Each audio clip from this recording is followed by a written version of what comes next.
I think about sex all the time. Although I've only ever had one lover in my life. Only one time. I almost had two. That despicable trucker who kept touching my knee.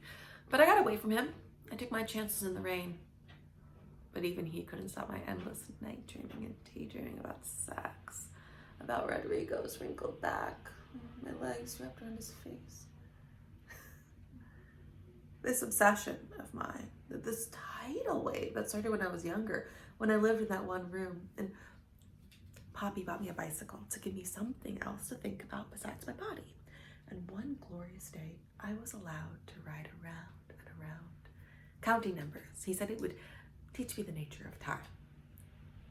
And I tried, I really did, but I didn't learn anything. I was just so happy to be outside of my little room for once. And then Papi hired Rodrigo to work on his boat, the Celestina.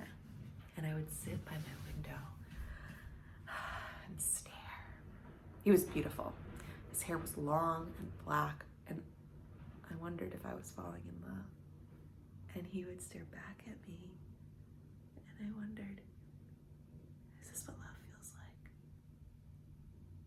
And I don't know how many years passed. I didn't know the word years then. I learned it on the road when the trucker taught me all sorts of words like years and yesterday and minute and century. And it must have been years because years are longer than days. I learned this. And Rodrigo's hair was long and gray. And he stuck into my little room and he did his dirty thing and left.